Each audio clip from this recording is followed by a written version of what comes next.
on the lips during the team's victory celebration. He claims it was consensual. She says it wasn't. Rubiales refusing to step down. His mother's gone on a hunger strike to protest his treatment. This is CBS News. You need to hire fast and hire right? You need Indeed. Their all-in-one hiring platform helps you attract, interview, and hire candidates efficiently. Visit Indeed.com/credit. Civic Media radio stations, providing your news, conversations, and fun you won't find anywhere else. With news on WAUK The Shaw, I'm Stuart J. Waddles. Further insight into do-over ballots in Wisconsin might emerge today, as a judge in Waukesha is set to preside over a case concerning ballot spoiling. That's the practice of obtaining an additional ballot after casting an initial vote. The Wisconsin Elections Commission has sought to permit voters to acquire a second ballot. However, both a lower court judge and an appeals court have ruled against allowing the practice. A potential revival awaits the Rosebud Cinema in Wauwatosa. Pete Schwaba has more. The city has a meeting next month to explore the possibility of revitalizing the theater as a community initiative. Following its closure due to the COVID-19 pandemic, the theater remains shut with no intentions to resume operations. A Tosa alderman envisions the theater being reborn through community backing, transitioning into a nonprofit entity. With news on WAUK The Shaw, I'm Stuart J. Waddles. Attention taxpayers, ready for some bad news? With $80 billion in new funding from Congress, the IRS has launched their most aggressive hiring campaign ever to ramp up enforcement. If you're ignoring your taxes, don't delay another minute because your paycheck, your bank account, even your home or business could already be at risk. Now, here's the good news. Optima Tax Relief, America's #1 tax relief firm, can get to work immediately, helping to protect you from the IRS. A+ rated by the Better Business Bureau, their tax attorneys and licensed professionals are experts at resolving tax problems. Let them help determine if you qualify for the Fresh Start Initiative or other powerful IRS tax assistance programs. Take control. Call Optima Tax Relief now for a free consultation. Call 800-343-6460. 800-343-6460. 800-343-6460. Optima Tax Relief. Some restrictions apply. For complete details, please visit OptimaTaxRelief.com. The Maggie Dawn Show. Wisconsin's manner of funding local government is nearly singular in the country. That cheese stands alone, if you will. It hasn't been working in Milwaukee. It hasn't been working in Rhinelander. It hasn't been working in La Crosse, Green Bay, Madison, Kenosha, Racine. I don't care what you pick. It ain't working. The Maggie Dawn Show, Monday through Friday at 6 p.m. on your local Civic Media radio station and on the Civic Media app. Join the conversation with your favorite hosts or shows anytime. Follow Civic Media on Twitter, Instagram.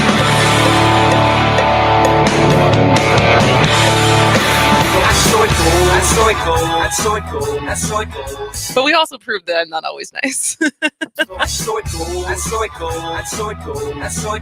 But even when you're upset and even when you're ticked off, you still come from a place of compassion and love.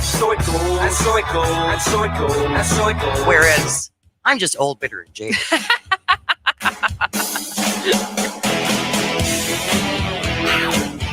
Moving Wisconsin forward, one joke at a time.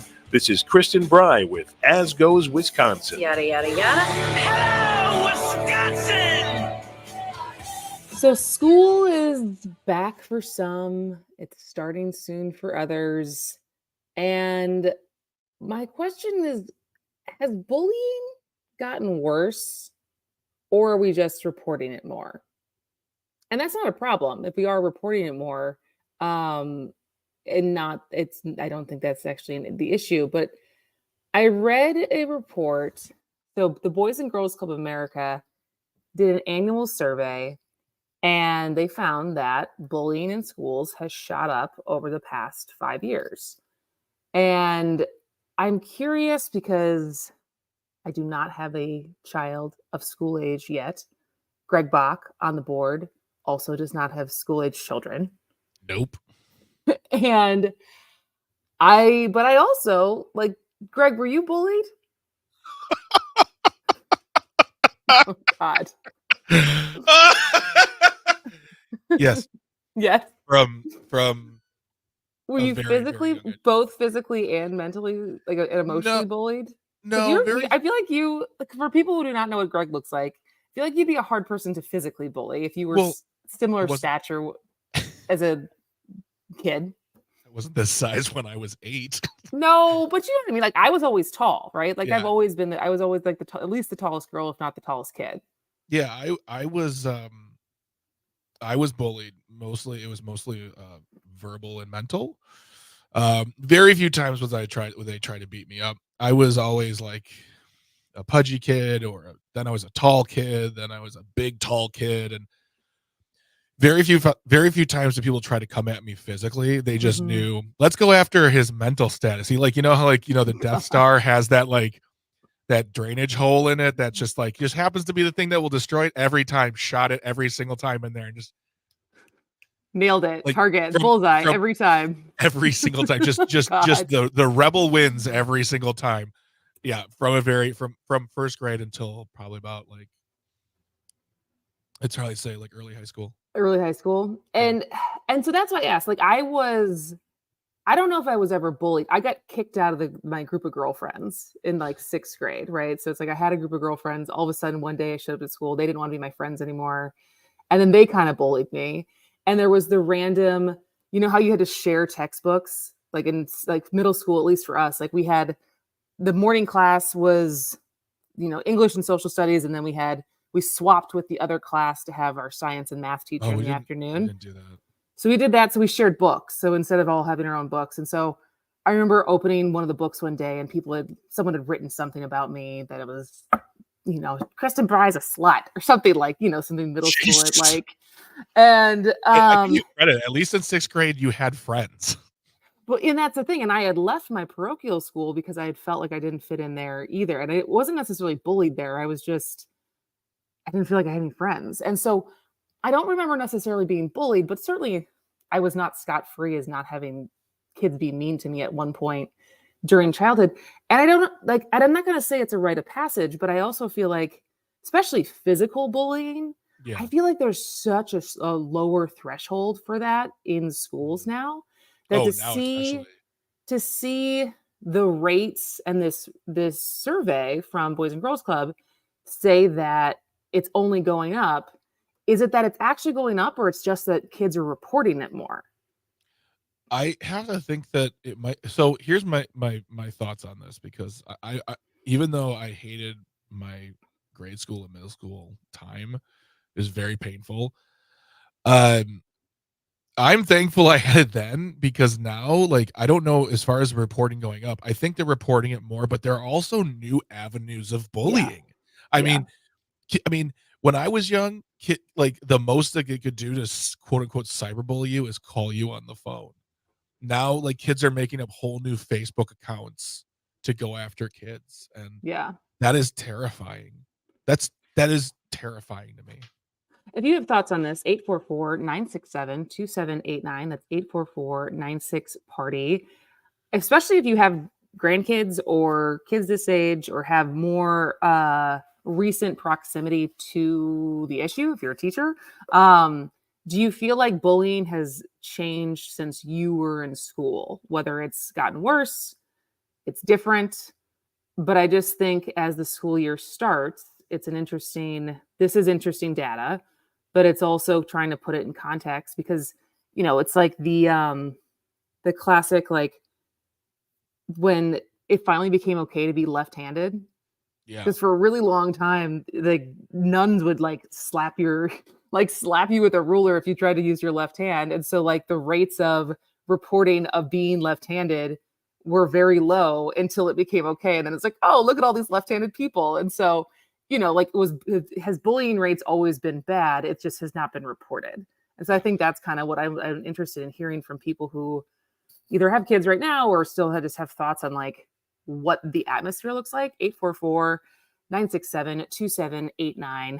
And so, because I do think in general, I think Vox had an article recently that was like, people don't know how to act in public anymore. And so when we think about what adults have been doing in at concerts, like throwing things at artists or acting out on airplanes or, all of this antisocial behavior. Like, is that also feeding into this of like years of pandemic disruption and causing kids to like not know how to handle stress, like be worse at problem solving, be worse at peer relationships.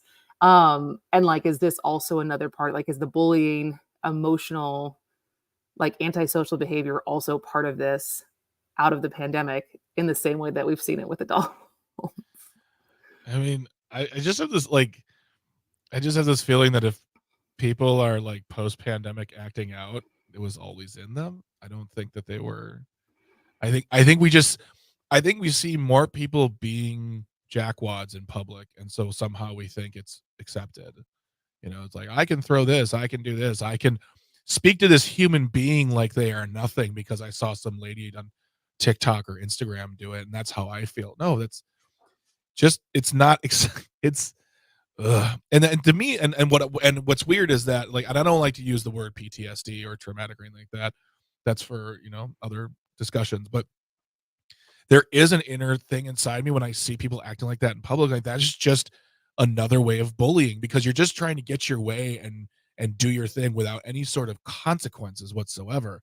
And so when you act that way in public and we see it on the airwaves, it's like you're just a low rent bully is what you are, because you just want to get away with things. So that's my point. It's like, is that kind of, is there a connection there between stuff in schools and stuff with adults? You mean like, were these people bullied in school as kids? Or no, I mean in the same way that in the increase of the things that we're seeing of antisocial behavior in adults, is that also correlated to an increase in bullying in schools compared, like, according to this survey? I mean, that could very well be. Yeah. I mean, not being around kids a whole lot, I can't really tell you that much.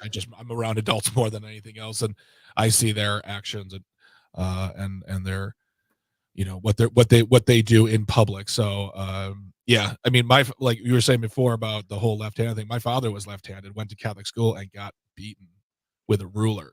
And because of that, traumatic effects for him. Traumatic. Well, I'm pretty sure my dad like does both. Like, certain things he uses his left hand for, certain things he uses his right hand for. Like, I think like even sports, it's different. Writing, it's different. How he eats, like eating, I think he eats with his left hand. But like, yeah, I think if I'm getting this story correct, it was also due to Catholic school. Thank you, Catholic school. But here are some more of the stats that came out of that article. So 40% of child and teen respondents, and I should say that this 130,000 students between 9 and 18-year-olds were surveyed for this report. So 40% of child and teen respondents said they were bullied on school campuses in the past year. 18% said they experienced cyberbullying. And a quote from Dorothy Espledge, who is the professor of education at University of North Carolina: kids have regressed in their social skills, ability to work with other kids, conflict management.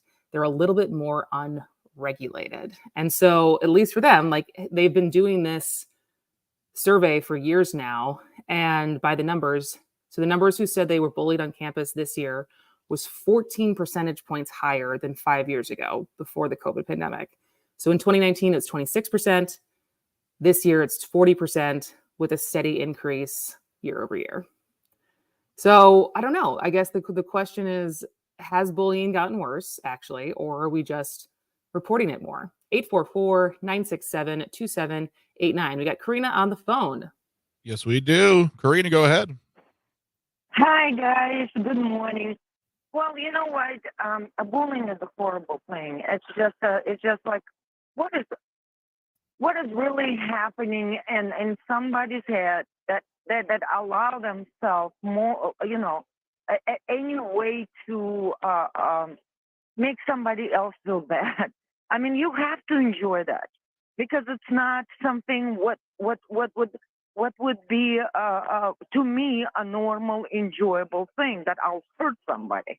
Well, one, and two, what I want to say, and maybe it sounds silly, because we're old people, we have our own mind, we were given so many freedoms, but at the same time, look what we have in the country right now. We have a bigger bullying everybody, government, law, the justice system, people are constantly threatening judges, senators. Government officials and the females. When this is happening on such a high level, then the simple people who live their own lives every day getting an idea that if everybody driving high speed, why wouldn't I? Yeah. So most likely, if there's a 10 cars driving high speed, I'm probably not going to get caught. Or how come everybody else can do it and I can't? This is the herd mentality. Yep. And this is the worst of humanity. Worst of the humanity, because we talking about, we hear that on Unfortunately, on the Karina, we are coming up against a break, so we got to let you go. But thank you as always for your call. If you have thoughts on this, has bullying gotten worse, or are we just reporting it more? 844-967-2789. That's 844-96-PARTY. We'll be right back. Has bullying gotten worse, or are we just reporting it more? 844-967-2789. That's 844-96-PARTY. We'll be right back. Has bullying gotten worse? Hi, we're the Goo Goo Dolls. We're fortunate that our daughters have what they need to grow and learn. But that isn't the case for nearly 13 million kids in the U.S. that struggle with hunger. Childhood hunger is a heartbreaking reality that Feeding America is working to change. Each year, the Feeding America network of food banks rescues billions of pounds of good food that would have gone to waste and provides it to families and children in need. You can help kids in need in your community by visiting feedingamerica.org. Brought to you by Feeding America and the Ad Council. My name is Teresa Barber. I was in the United States Navy and I served overseas in the Middle East and Africa. Early on in my career, I had a commander that taught our suicide prevention training, and the very next day he took his own life. 90% of suicide attempts involving a gun are fatal. My way of continuing my service is to help protect my community by being a responsible gun owner and by storing firearms safely. Store all your guns securely. Help stop suicide. Brought to you by End Family Fire and the Ad Council. It's summertime in Wisconsin, and whatever the weather, it will impact you and your plans. Should I water the garden? Will our event be rained out? Count on your local Civic Media radio station for in-depth details and the most up-to-date forecast. Temperatures are rising into the mid and upper 70s under sunny skies. It's your weather and more for your part of Wisconsin. On your local Civic Media radio station and streaming on the Civic Media app.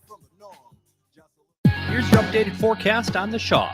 Mainly clear skies this afternoon with daytime highs approaching 79. Southwest winds 5 to 10 miles an hour.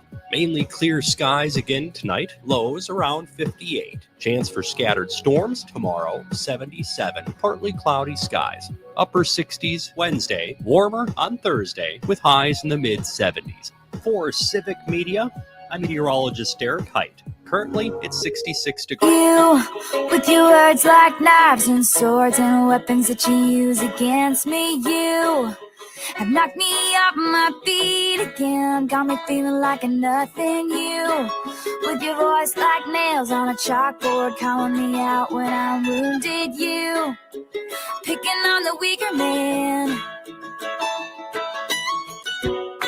You can take me down with just one single blow.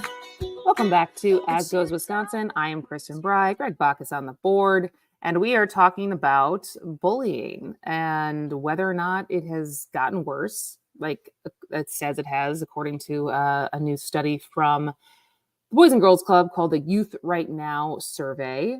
And as we said right before the break, it's over the last 5 years. So since, God, is that 5 years now? It's wild to think that 2019 is like apparently, yeah, because 2019, 2020, 2021, 2022, 2023, that's 5 years of surveys for them. That does not feel like it was 5 years ago. That is terrifying. Feel good. Doesn't feel good. I think I was doing the math on that the other day of someone who graduated. I think I saw someone who graduated from college in 2017, which is like, you know, that makes them like at least 10 years younger than me.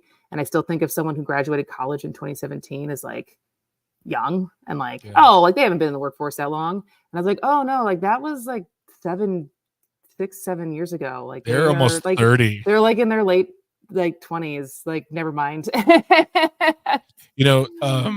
Something I want to go back to with Karina's discussion about bullying that I thought was very important to point out, though, is, if we're talking about older people, yeah, I understand what she's saying as far as people like really like to see other people suffer, but I also don't think that's entirely true personally, because, as someone who was very bullied a lot as a kid, you do a lot of thinking about those people, and you think about where they come from and what they think and how they were raised, and you try to have empathy for them. It's hard to, but you try. And I don't know if they liked it, because they may come from a home where that sort of behavior is the way you show love. Because a lot of times, especially with young kids, you tell them that what you're doing to this kid is hurting them. They might not even know. They're like, I didn't know that, because that's in my house. This is how you do things. And I don't truly believe it's some little kid saying, I like to hurt people. I think it's a hurting kid who's just trying to find love or express themselves. And the only way they know how to do it is through negative behavior. And what I'm hoping is, as more bullying is being reported now, we can help those kids find out what's going on. Like, is there something going on at home? Is there something going on up in the mind that is making you act this way? And how do we address it? Because when I was younger, kids didn't go to therapy. If you went to therapy, you were in trouble. So like the fact or that your parents were getting divorced. Yeah, I mean, like you were the talk of the cul-de-sac. But I mean, even though like bullying is terrible, I love the fact that it's being reported more, and I think we're hopefully looking at children and saying, how do we help them? How do we help the parents too? And I think that's my point. I'm not trying to sit here like, I think there's some people who are like, kids are soft now. Like, oh, this is just like, kids can't take it. Like, I got bullied. I'm fine. Look at me. Yeah. Like, I'm not. No, you're not, sir. No, you are not. I'm not trying to make that argument at all, as far as like, oh, we just need to toughen these kids up. And I think it's fine that even if the reason is reporting is going up, I don't think that's a bad thing. But it's like, has it actually changed? Because I do feel like there's always been bullying. I actually think physical bullying probably used to be worse, because it used to, like, I think that there is a way more zero tolerance policies in schools now, where things just like get nipped in the bud quickly than there used to be. And so it's more of, is it changing? Is it just getting reported more? And I would love to hear from you. Has bullying gotten worse, or are we just reporting it more? 844-967-2789. That's 844-96-PARTY.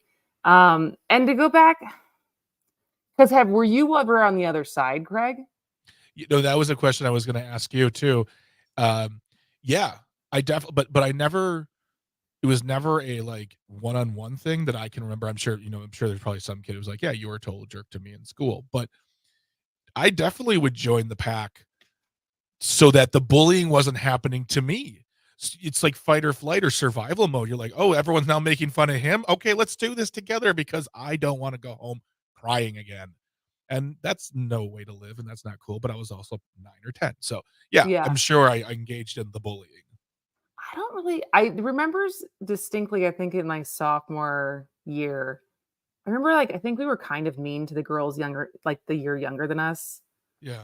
And I don't remember, I have no idea why. Like, I can't remember of like what any of them did or anything. Like, so it was like, there was some mean, like there was some, I'm trying to like, I engaged probably in some like mean girl type behavior and like groupthink, but I certainly never was like, I have it out for this person. Yeah. And then I'm going to destroy her. Like every day my goal is to make this person cry. Like I was never, big shock, I was never that kid. Yeah. But I'm trying to think back to like motivation, because like, especially with the cyberbullying stuff, because that stuff is so intentional, and like you are now going out of your way to be sending DMs and sending like and starting rumors and I try to like, is that now just the escalated equivalent to, whatever girl wrote that about me in the textbook? I mean, it's the evolution of the practice, really, when it comes down to it. It sucks to say that, and it's a horrible thing, but these practices evolve over time with technology, and where one kid would open up a directory in 1987 and call you and pretend to be somebody else, Now what they're going to do is they're going to get on Twitter or X or Facebook and DM Facebook. Like kids are on Facebook. They're going to get a hold of you privately. Snapchat. Try to ruin you and ruin your life. I mean, bullies are creative and bullies move with the times. But also, again, this is probably opening up another can of worms that we would have to talk to a child psychologist about. But like the differences between bullying and being mean. Yeah. You know what I mean? Like, what is the distinction of where it crosses over of actual bullying versus a mean comment or an unregulated reaction to something that a kid said? And so, I don't know. If you have thoughts on this, I'd love to still hear. I think this is a fascinating topic. I'm surprised we haven't had more people weigh in on this because I think we all got bullied to a certain extent. But so if you would like to text or call 844-967-2789. What was your experience with bullying? This is As Goes Wisconsin. Why you gotta be so someday I'll be big enough so you can't hate me. All you're ever gonna be is me. Why you gotta be? You picked on the bully? What's the story? Why you gotta be? Keeping Southeast Wisconsin informed, engaged, and entertained. This is The Shaw, 540 AM and 101.1 FM, WAUK. CBS News Brief. President Biden's approved an emergency declaration for Florida as Tropical Storm Idalia approaches the Gulf Coast. Forecasters say it could strengthen to a Category 3 hurricane before it makes landfall early Wednesday. City Emergency Management Director Kevin Guthrie. Storm surge can be life-threatening at just 2 to 3 feet. Some of these areas are going to experience storm surge well over 7 foot. The FBI investigating the shooting deaths of 3 Black people at a Dollar General store in Jacksonville as a hate crime. Sabrina Rozier's goddaughter lost her father. I don't know how to tell her that her dad is not coming back. I don't have the word. Former President Trump's arraignment in Georgia now set for September 6th. That's for the special counsel's case against Mr. Trump. Legal contributor Ricky Kleeman. If he gets lost in this shuffle of the other 3 cases, he may never get this case tried before the election of 2024. CBS News Brief. I'm Deborah Rodriguez.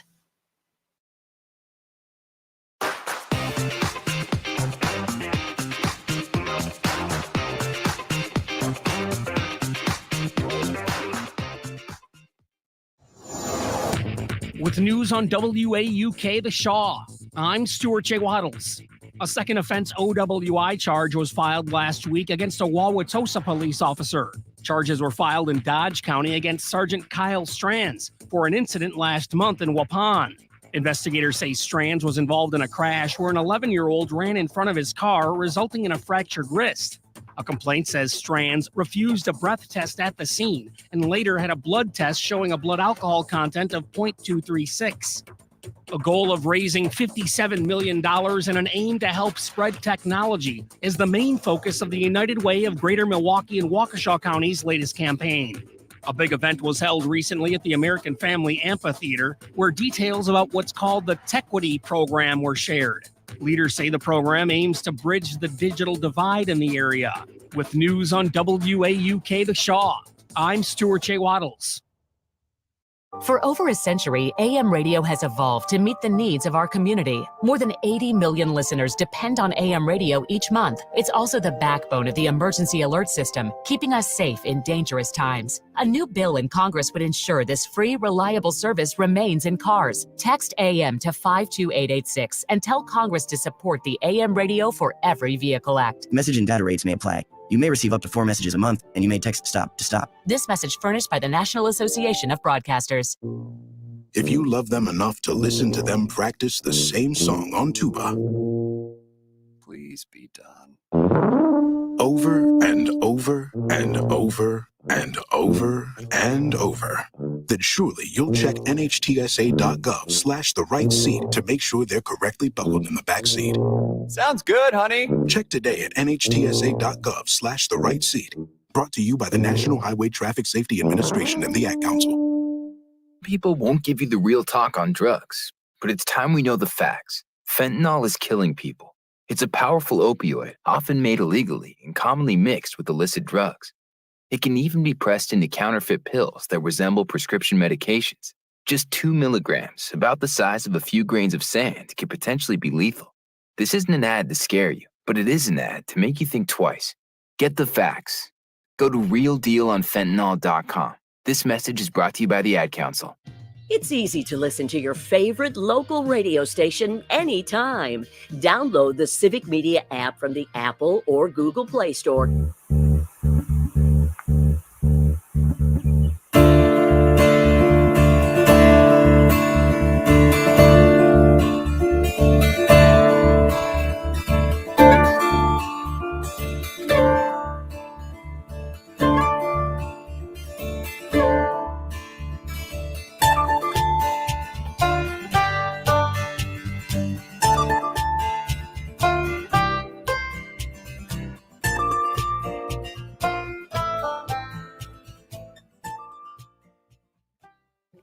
And it would help if I unmuted my mic. Welcome back Technology. to Wisconsin. I am Kristen Bry, your host. Greg Bach is on the board. And we're wrapping up our conversation around bullying. And because I saw a headline this morning from Axios covering a survey from Boys and Girls Club, their annual Youth Right Now survey that showed the rates of bullying are going up. And would also be interesting because as the rates of kids and teens saying they are being bullied, I wonder how much if they ever talk to kids like, I am bullying more. Like, I wonder, like, do you think like there's ever any kids who are like, no, I know that I've gotten meaner, like, are that self-aware? Oh no, I attended some workshops this summer, really sharpened my skills. I don't really do the violence, the physical stuff.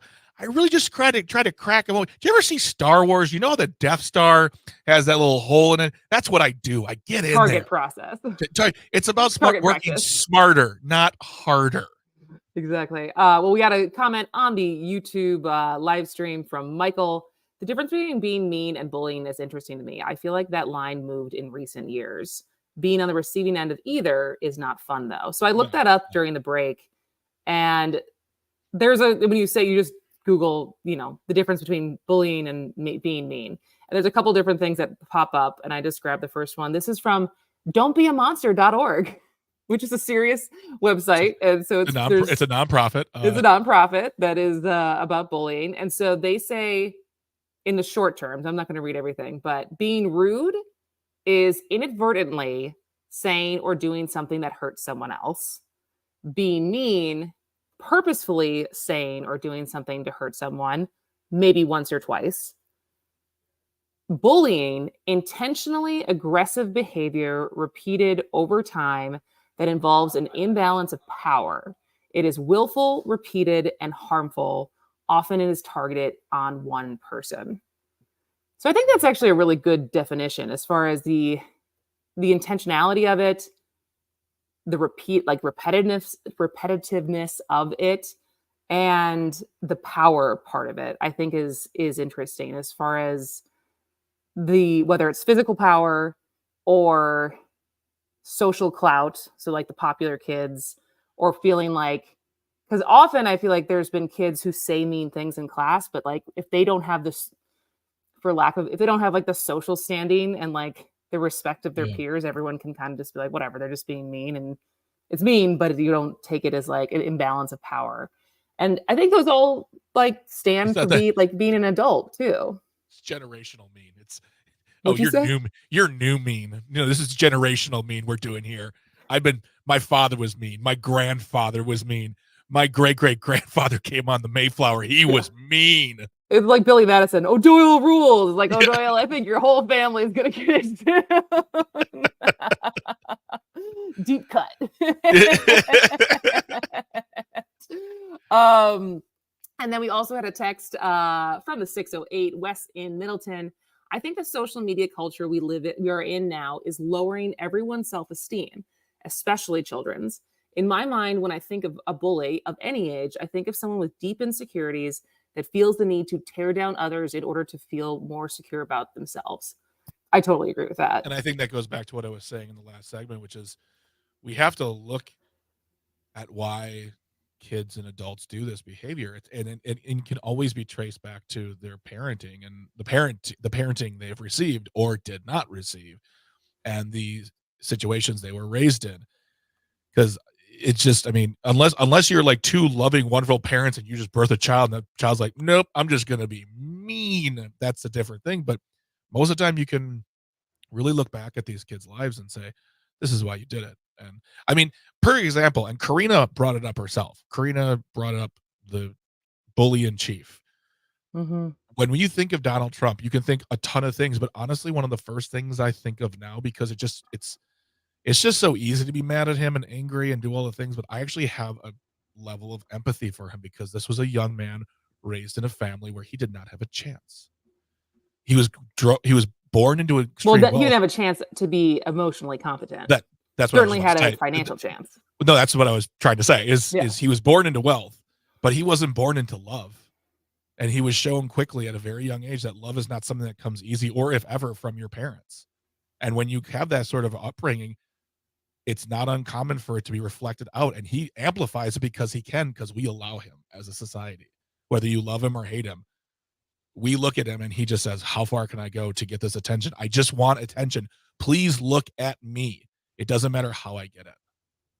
Yeah. And I also think it's a good point as far as what social media is doing to all ages as far as our insecurity versus security. But also, I mean, it also makes sense of why if insecurity and finding your place in the social hierarchy of, your school, your community, where you fit in the world, like all of that, especially in middle school, is like the worst, right? Like it's like your first awakening is around 11 or 12, where you start caring like deeply about what everyone else thinks of you. Yeah. And so just to have insecurity be so rampant at that age and how much that feeds into all of this. Got one more text from Judy in East Troy. Good morning. Going from public school in 6th grade to Catholic school for 7th and 8th was just being ignored, and that it is also hard for kids to not feel included. So that's also a thing, right? Like not being included is different than bullying. Still feels bad, but it's not necessarily like you're being targeted. And so I think that's why like definitions matter, because I think growing up is hard no matter what. And so that's why kind of what like that headline originally struck me, because I was like, is it all bullying? Or are we letting kids define what bullying is? And that could be not being included. That could be someone who was mean to them, but it wasn't necessarily targeted. And you treat it all the same. I don't know.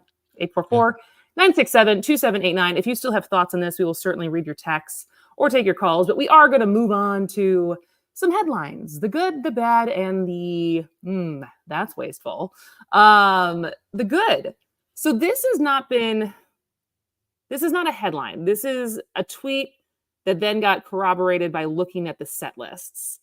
But Waukesha's Rainbow Land saga continues in an unexpected way, with hundreds of thousands of people singing along with Rainbow Land because of Waukesha School's own Jen Siebert.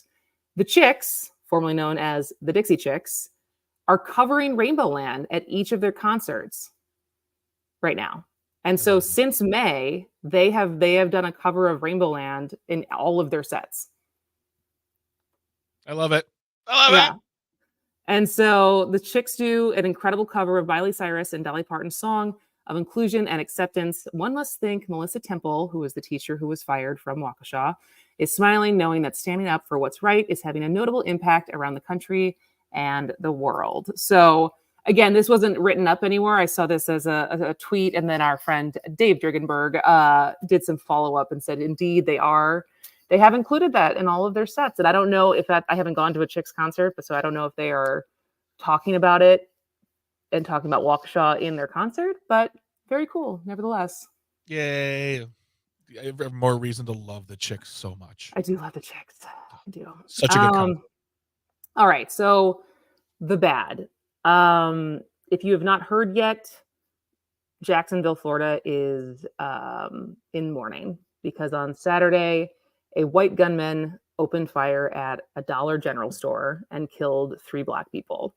which included 52-year-old Angela Michelle Carr, 29-year-old AJ Laguerre, and 19-year-old Gerald Deshawn Gallion. And authorities said the gunman died after shooting himself. And the 21-year-old shooter was armed with an AR-15 and a Glock handgun that he bought legally because, correct me if I'm wrong, but Florida has permitless concealed carry. And witnesses said one of the guns was painted with swastikas and that the shooter made racist statements before opening fire. I guess he had tried to get onto the Edward Waters University campus, which is a small HBCU, but was asked to leave by on-campus security. And collectively, everyone's saying that this shooting was obviously racially motivated. I haven't even seen, even Ron DeSantis, who, if anyone was going to say, well, no, we don't know yet, even he came out saying like this was a racially motivated act of violence. But, you know, this is just the latest. This is the latest, right? Of the shooter had written several manifestos filled with like hate ideology. And this is after last year when a shooter killed 10 people in a supermarket in Buffalo. And in 2019, when another man killed 22 people in Walmart in El Paso before telling police he wanted to kill Mexicans.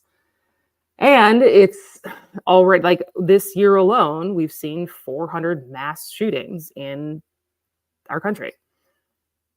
And this has also happened 2 days, which is today, 2 days before today, and which is the 60th anniversary of Martin Luther King Jr.'s I Have a Dream speech and the March on Washington.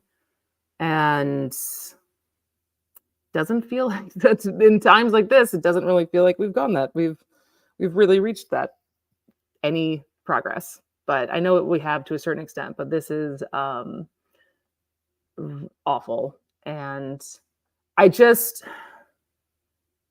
have anything like more intelligent to say about it because it is just awful. But I also feel like the responsibility of talking about these things when they happen, even whether it's police stuff or like racially motivated stuff, because like we can't just make it be normal and But not talk about is. it, even if it's like not our state. And yeah. You know, I'm not going to say anything other than the speech that Governor DeSantis gave. People were not impressed with it because he was booed off, I'm pretty sure. Yeah, he tried to make it seem like he understood, and people were like, "Man, you let these laws happen, you let these people flourish, and you have the nerve, you have the audacity to say something like this, and that you think we believe you when you say you care, because you don't, because you're allowing these things happen in your state." So just, you know, it's shameful. It's just shameful, that kind of behavior, to hold it up, and then as soon as it happens, like, we don't like this. This is not Florida. It's exactly for Florida. You created it. I know. And it's, I just don't know the mental gymnastics he has to go through to think that like it is, his hands are totally clean as far as not encouraging an atmosphere of division and, you know, because this, you know, basically so much of what is, granted, he still has not been able to find what woke is, but you know, largely what woke originally was meant to be was state, like it was a like an AAVE term as far as like black, like in the black language, like black culture, as far as like stay aware and vigilant about the like systemic underbelly of why things are the way that they are, like stay woke as far as like stay aware of these things don't happen randomly. And now it's been turned into whatever gross cliche that like only boomers, like white Republican boomers, use it now. But largely the things that originally that was talking about woke was trying to get to continue to fight for social justice and equality around racial lines. And when you continue your fight on wokeness, ultimately is a fight on those things. you're saying like we want the status quo. We don't want things to get better for the Exactly. marginalized communities that are Exactly. trying to fight for these things. Like we want to not feel uncomfortable because that's icky. So, all right. Well, we still have to get to the wasteful. And we also, a legend died over the weekend. So we will get to both of those stories after we come back from the break. Stick around for more As Goes Wisconsin just after this.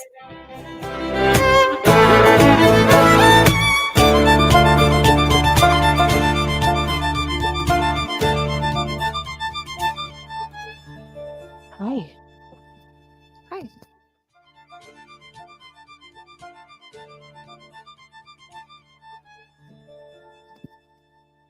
What?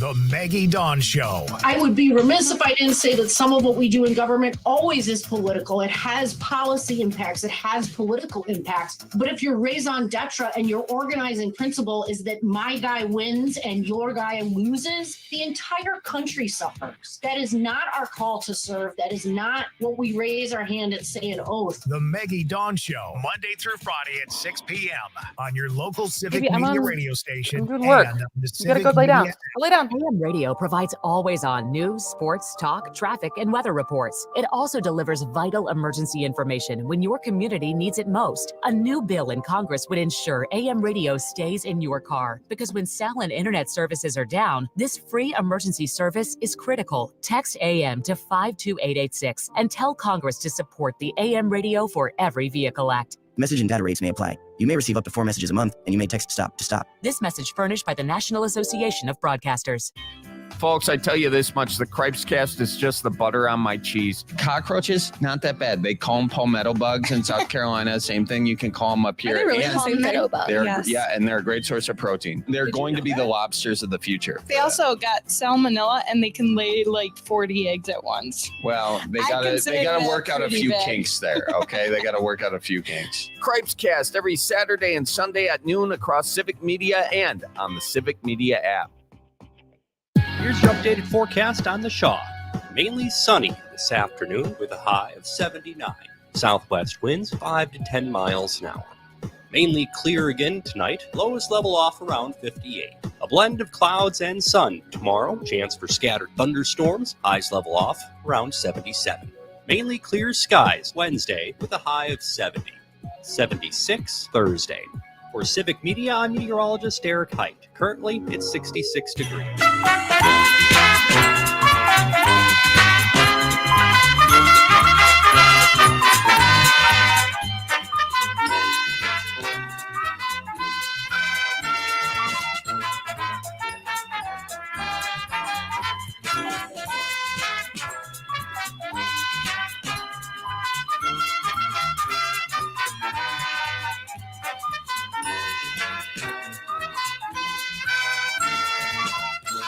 Welcome back to As Goes Wisconsin. I am Krista Bride. Greg Brock is on the board. And just to round out our last segment of the good, the bad, and the wasteful, France, this is just, I know where that they could be just funneling this into a lot of people who would buy it. But, I guess this is all the supply and demand stuff. But France is about to spend $216 million destroying 80 million gallons of surplus wine. So their 80 million gallons of French wine is just going to go down the drain. I don't know. Why does it cost so much money to destroy it? Why can't you just pour it out? Like, I'm so confused by this, but that's enough liquid to fill more than 100 Olympic-sized swimming pools. And so the problem is that higher production costs and shrinking demand for wine has made it impossible for French wineries to sell their spiked grape juice for a profit, even if it does have tantalizing hints of oak and leather.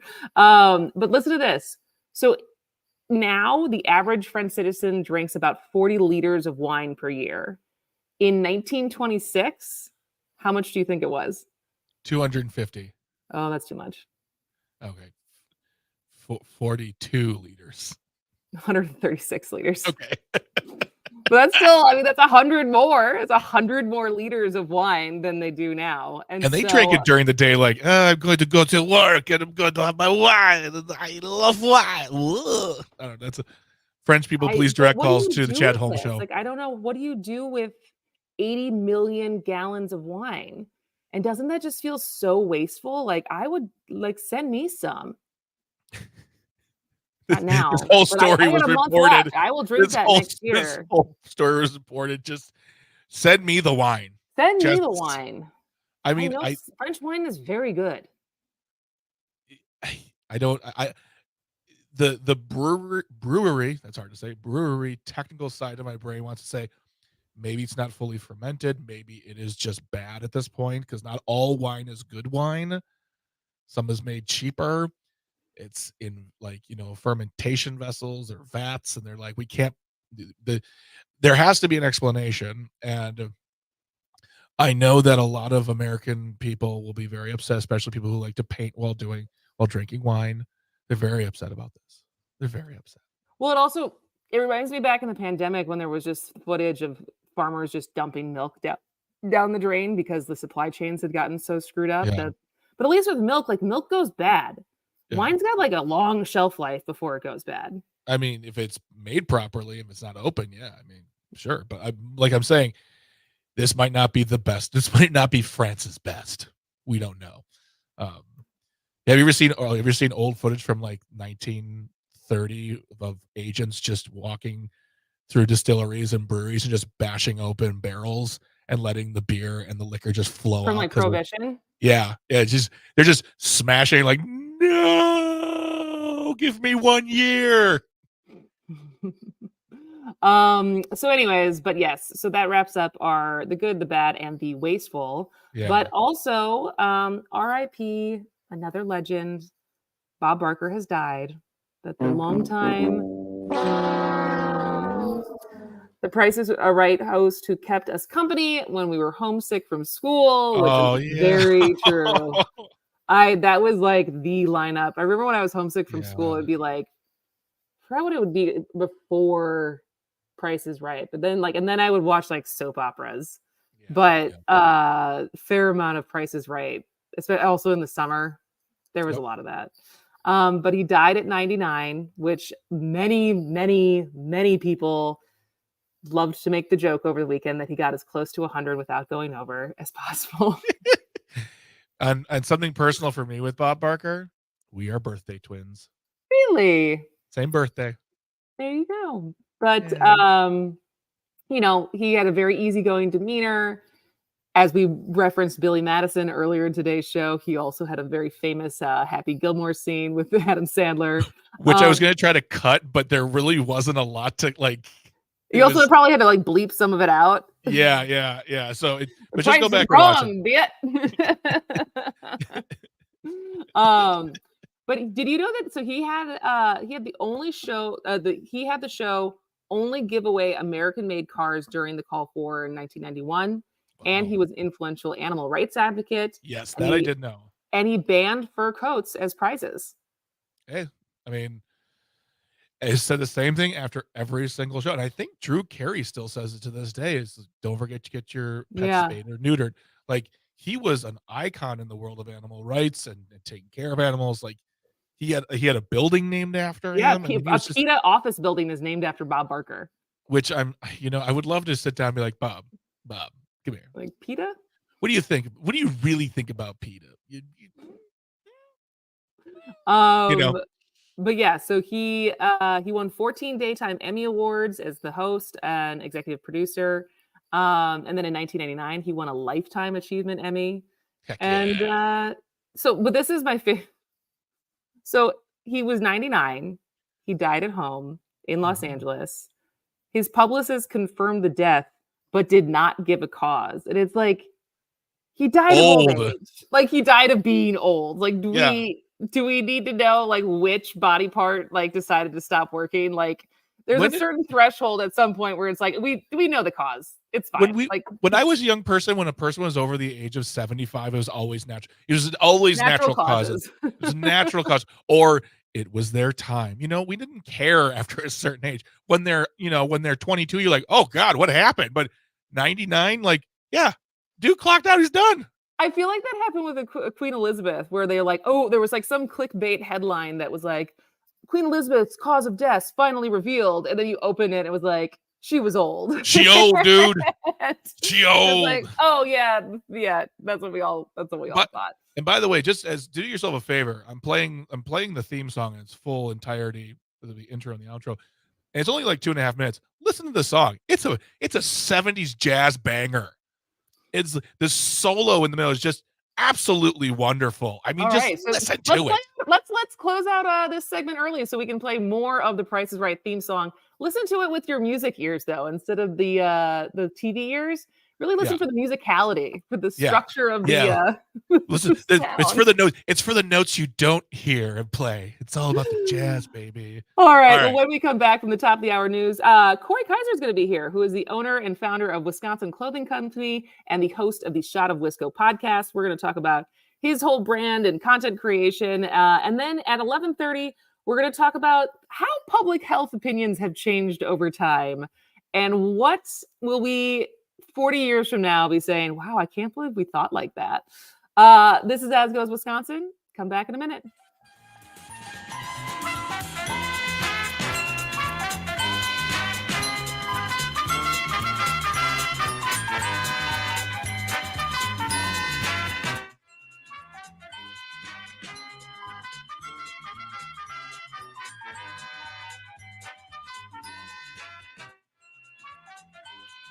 I'm Smokey Bear, and I made an assistant to help you out, because only you can prevent wildfires. Hey, Assistant Smokey Bear, call me Papa Bear, because I'm grilling up dinner. You get it? Yes, good job. So, what should I do with all these coals? Don't just toss them out. Put them in a metal container because those embers can start a wildfire. I understand. The stakes are high. Ha, ha, ha, ha. Learn more at SmokeyBear.com. Brought to you by the U.S. Forest Service, your state forester, and the Ad Council. It's never personal, only politics. The Devil's Advocates Radio Show with Dom and Cruz. Weekdays from 4 until 6 on your local Civic Media radio station and on the Civic Media app.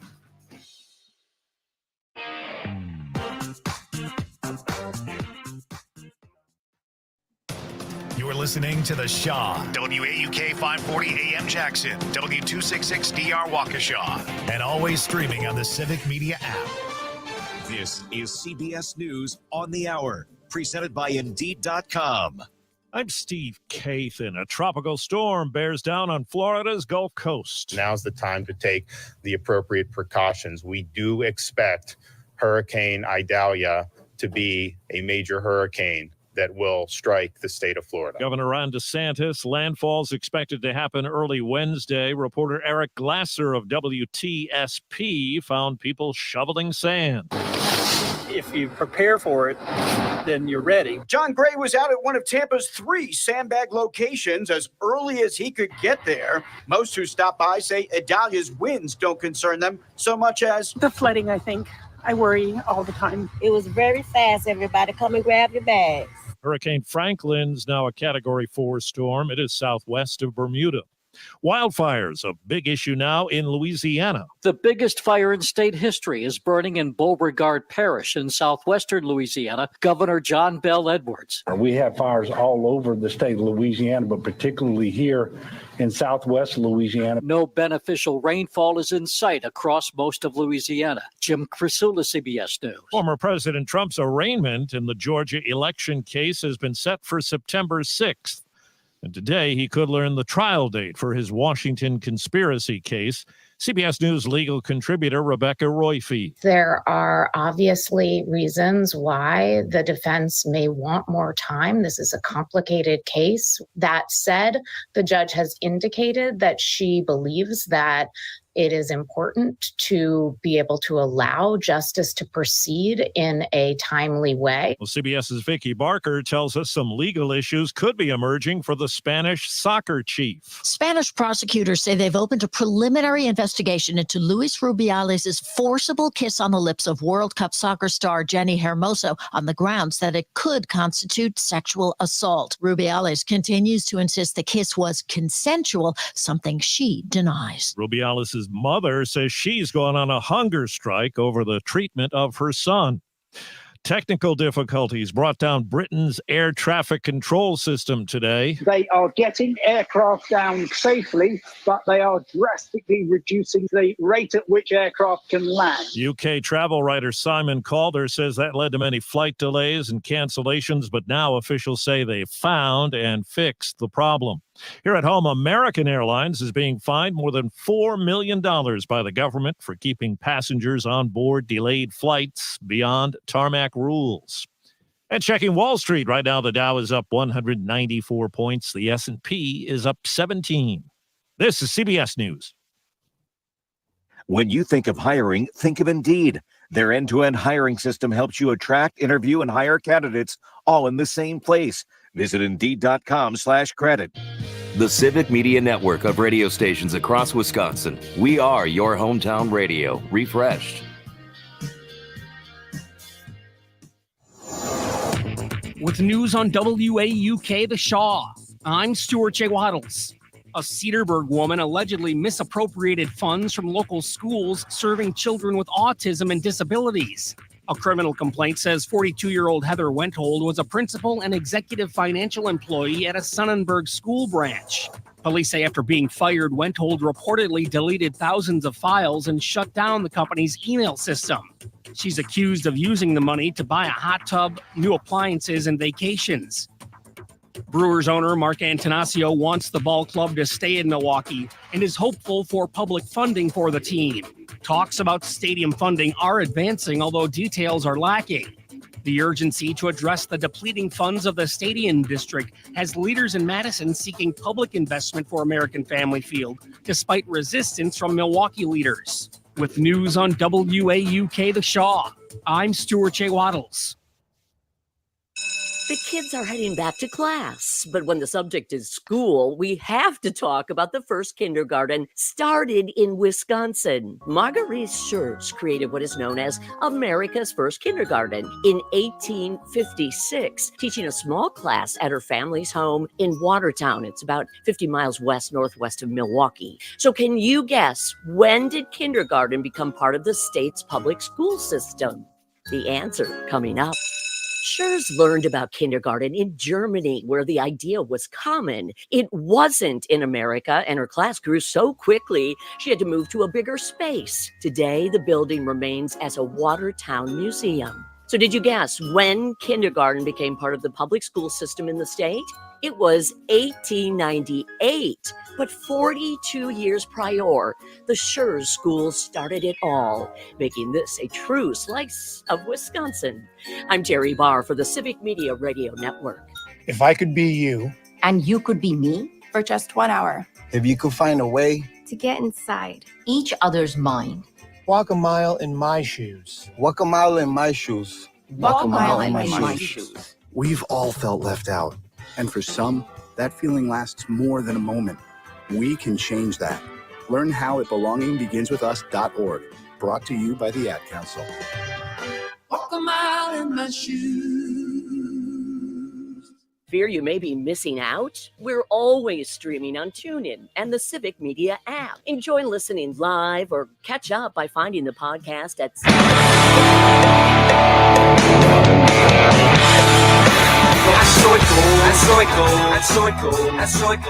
United States is for Fig Newton. It was named after Newton, Massachusetts. Oh. I haven't had a Fig Newton in a really long time. It's because they're bad cookies.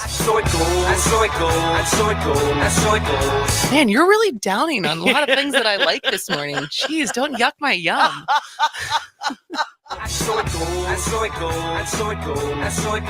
Don't what? Don't yuck my yum. Got it.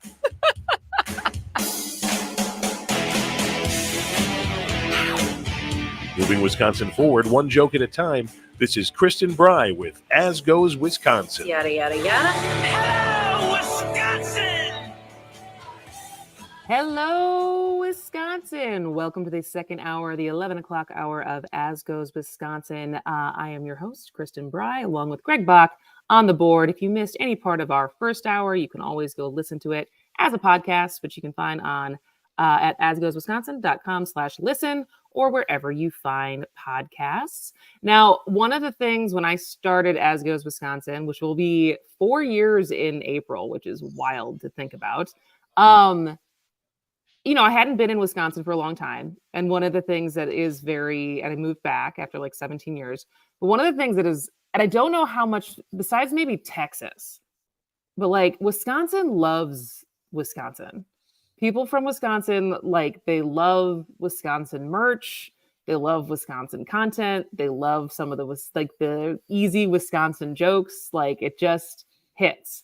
And we know this with Charlie, my friend Alex, some of the stuff I've made, like there is like Drink Wisconsinably, like there is an ecosphere of Wisconsin content creators and people who make clothing that fits in that. And like there's a market for it because people love it. And so I'm so excited to talk to our next guest, who I found originally on TikTok. But before he was doing anything on TikTok or a podcast, he had started a clothing company called Wisconsin Clothing Company. So I'm so excited to talk to Corey Kaiser, who is the co-owner of Wisconsin Clothing Company and the host of the Shot of Wisco podcast. Welcome to the show, Corey. Yeah, thanks for having me. This is a pleasure. I'm excited. Yeah, no. So I think the first couple of videos I saw of yours was just like top 5 small Wisconsin towns. And you've got a lot of those now. So we'll get back to the content because it originally started as a clothing company, right? Yeah, actually, and a lot of people don't know this, but Wisconsin Clothing Company's actual parent company is WCC Brands Custom Apparel. We have employees that spend every day, they're doing custom apparel for other businesses in the tri-state area. We felt an easy way for us to be able to showcase how our quality on clothes is by creating our own retail brand. And so that's kind of how Wisconsin Clothing Company started. And then, of course, when you want to create a clothing company, when you want to create anything, you really got to try to figure out social media. So that's kind of how we dove into the TikTok, the Instagram, and all that great stuff after that. And it's been fun. So basically, WCCC can be contracted by other companies to make clothes. Yep. And then Wisconsin Clothing Company makes fun Wisconsin. I think I saw a shirt when I was on the website this morning with like Chris Farley on it. And Yes. The homepage right now is Fickle Logan 2024 or something Yep. like that, right? Yep. We just think that, and like you said, people are very prideful to live in the state. I've lived here my whole life. I'm from a small town. So to me, being able to showcase small towns, the places outside of Madison, Milwaukee, Green Bay, that make this state so amazing. And like you said, people are so prideful of the state. They like wearing it as clothes. So we thought that it'd be a great way for us to start a brand, and maybe just get our name out there and getting into the likes of the Drink Wisconsinably, the Discover Wisconsins, the Charlies, all those guys, as it's definitely very niche. It's definitely, and you've definitely figured that out too. Well, I have not figured out the merch part though. I dabbled in merch for like the summer of 2021 when the Bucks were winning the championship, and I had come up with some t-shirts that were like quotes from Middleton and Giannis, and I realized how hard e-commerce is and like shipping things and like the organizational factor of it. I was like, yeah, I don't know if this is for me. Yeah. So go ahead. It definitely makes it tougher when you have to handle every aspect. But we've really nailed down being able to do the shipping and fulfilling for places. But e-commerce is tough because there's many avenues to be able to sell. You can now sell on social media. You can now sell on TikTok. And there's, so now you, instead of just checking your website to see what orders, you have to check 6-7 platforms to see if you have an order. So it's definitely complex, but we have fun with it over here. And it's definitely been an interesting ride. Yeah, for sure. And so so as far as the merch, I don't know, it's not really merch because I feel like merch is more associated with like a band or like a comedian. Sure. But the funny ideas that you guys come up with, like what are some of your favorite ones that you guys have, or most popular t-shirts or slogans you guys have come up with? Honestly, and a lot of people say merch. I say it's just, a lifestyle brand. I Okay. mean, that's kind of the best way I explain it. I mean, some of our favorite shirts, best sellers, come around. We put jump around on a shirt. People love that. Honestly, we just found some really cool items and put the state emblem left chest in Wisconsin down the sleeve. Stuff super simple, and people have loved that. We've also had, just one more, like a bunch of drinking stuff that people have loved. And of course, stuff based around lake life, summer, campfires, up north, anything like that usually sells pretty well. But we enjoy it all, and we enjoy every design because we create it in house as a team. So it definitely adds an extra factor when something does well, because it's rewarding. Is there anything that's was just a no brainer top seller, can't keep it in stock? We actually have a couple that we've done, and some don't even attain to Wisconsin. We did one with John Daly on it that's sold out like 4 or 5 times on TikTok, which it just has a John Daly party shirt. We also have one. I don't know if you've seen I brought it up here. It says the drunkest counties in the U.S. and it has everyone has seen this graphic on like social media. Yeah. It's the blue, we're like it's the literally blue the darkest. Yeah, the darkest color, and on the front it says built different. So yeah, we've done stuff like that. We like to keep things really, really energetic and fun with our designs. Do you guys ever get, because I've run into this a little bit, do you guys ever get not backlash, but like the comments on celebrating drinking? Because I think that there's such a for sure fine line, like I said, with the low hanging fruit of the jokes and the cliches of Wisconsin. Like drinking is absolutely part of it, and like where you acknowledge that it's also a problem, and make shirts out of it. 100%. And a lot of the followers, if you go to any of our videos on our content, you'll see that I comment, whether there's 1,000 comments or 50. I usually comment on majority of them because I like making that interaction with people. So whenever we make content around drinking, I make it very known. We're not celebrating alcoholism. We're not celebrating people who have issues. If you have issues, there's places to go. There's people who can help you with that. But on the other side of things, it is Wisconsin. It is kind of a character trait of Wisconsinites, is to be able to go out, have a Bloody Mary, play some pull tabs, and be able to be sociable and socialize at a dive bar. So we definitely celebrate that aspect of it, but we definitely do not celebrate people who suffer from alcoholism or have issues attaining to that. There's people that can drink, there's people who can't drink, but you're right, it's low-hanging fruit, but it's just something that people enjoy in the state. And people buy it, right? Like that's the other side of it. Like people in whether it's a content, whether it's a t-shirt, like people think it's funny 100%. Still, and it's you look at Drink Wisconsin, that's their whole brand. It's brand. Yeah, we like to celebrate everything in Wisconsin. But yeah, you're right though. We're not big into, we know there's issues out there. We're just making the jokes to celebrate, to be a part of the Wisconsin brand. I own a small dive bar here in Keeler. Nice. So I'm a part of the Tavern League. I go have Bloody Marys. I love talking to people. So those aspects of drinking, I thoroughly enjoy. Has the rating Wisconsin dive bars guy come in and rated your bar Jared, yet? No, he actually hasn't. We've talked about it 1,000 times, but we're in the most southwest part of the state. He's definitely not. I'm pretty sure he's up like Stevens Point or Eau Claire. I don't remember which one. North. Yeah, he's very north. We've talked about him coming down this way. It's going to happen eventually, but it's like when he is down here, we'll do it. I'm like, don't make a trip to come to our bar. We don't have food. Our food is a Tombstone pizza and Lay's chips. That's all we got. So we're great. That sounds amazing. Yeah, I'm there. You got like air fryers to put to make the pizzas in? Oh yeah, we have just the regular pizza oven that everyone has at their house in their basement. So we're like the most dive bar of dive bars. We sell beer at $2.50, $3 still. We don't change it. We're very. It's been here for 75 years, and we really don't change anything. So we love it because of that. That's awesome. I was doing a show in Green Bay once with 2 friends from Chicago, and one ordered a whiskey and the other one ordered a beer, and she goes, "That'll be $4.75," and their heads exploded. Right? Oh my god! Yeah, and we're right on the Illinois Iowa border. So we get Dubuque, Iowa, and Galena, Illinois. People that come over to our bar all the time, and they're like, "What?" We're like, "Yeah, we actually sell beer at $2 during happy hour." They're like, $2? We've never had a beer for $2. I'm like, "Oh, you have now." So I remember this was years ago. This was like 2006, 2007.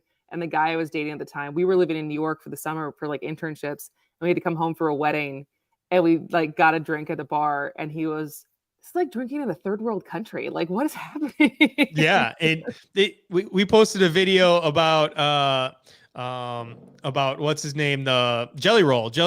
He did like, oh my God, I was in Milwaukee and I was at a bar, and it's just crazy. It was like a random day, and there's like 8 people in Wisconsin that are just getting drunk, having fun, playing dice. Like, I'm like, there's people at every bar that do that. Like, that's like the what it is about Wisconsin, that we're just like kind of different. Yeah, we are kind of we're weird. Different. We're definitely weird. Different. Yeah, we're weird, but like I love it. Absolutely love it. We interviewed an author a couple weeks ago who had moved from Virginia, and when she got here, she's like, "Oh, this is way better as far as like putting my stories in Wisconsin," because she's just like, Wisconsin's just a character, and like the setting it creates and the people here are unlike anywhere else I've ever been. And so that's awesome. We took that as a badge of honor. All right. Well, when we come back from the break, I want to talk more about the podcast. I want to talk more about content creation and kind of what that leap was like from being a business guy to having to like put yourself on camera, because that's got to be a little different. And so our guest is Corey Kaiser, who is the co-owner of Wisconsin Clothing Company and co-host of the Shot of Wisco podcast. If you have any questions for him, feel free to call in, text in 844-967-2789. That's 844-96-PARTY. More of As Goes Wisconsin after this. Fellas, we're in the mood. Don't just stand there. Let's get to it. Strike a pose. There's nothing to it.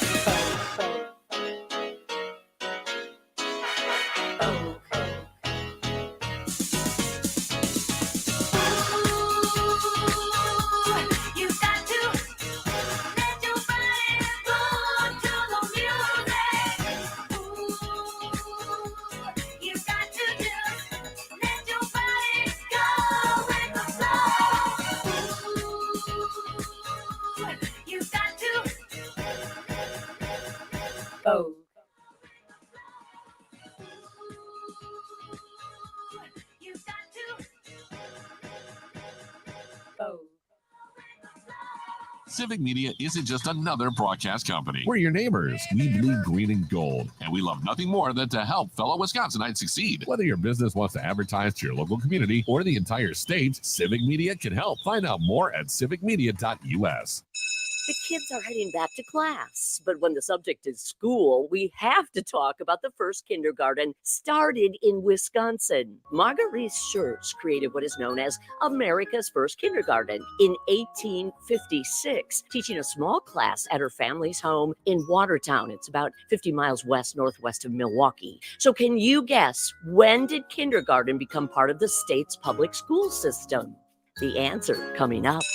Schurz learned about kindergarten in Germany, where the idea was common. It wasn't in America, and her class grew so quickly, she had to move to a bigger space. Today, the building remains as a Watertown museum. So did you guess when kindergarten became part of the public school system in the state? It was 1898, but 42 years prior, the Schurz School started it all, making this a true slice of Wisconsin. I'm Terry Barr for the Civic Media Radio Network. Missed your favorite show live on air? It's easy to find what you enjoy wherever you listen to podcasts, including Spotify, Apple, and Google Podcasts. And we're always streaming on TuneIn and the Civic Media app. Here's your updated forecast on the Shaw. Mainly sunny this afternoon with a high of 79. Southwest winds 5 to 10 miles an hour.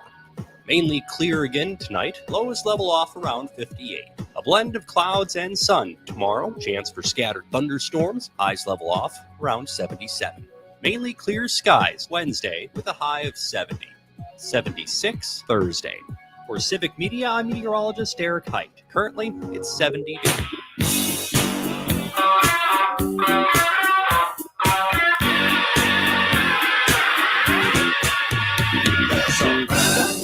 Dance, but I don't know its name. The people from back.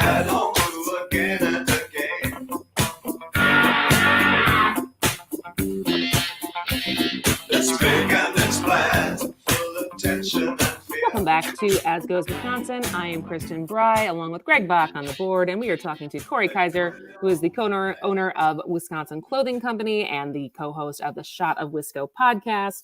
And so before we were talking all about the clothing brand, the lifestyle brand, but then you started popping up on my TikTok, and I was like, oh, another Wisconsin creator. And, you know, there's a handful of us who make like distinctly Wisconsin content. Mine is obviously much more news oriented, but but you don't consider yourself a content creator, do you?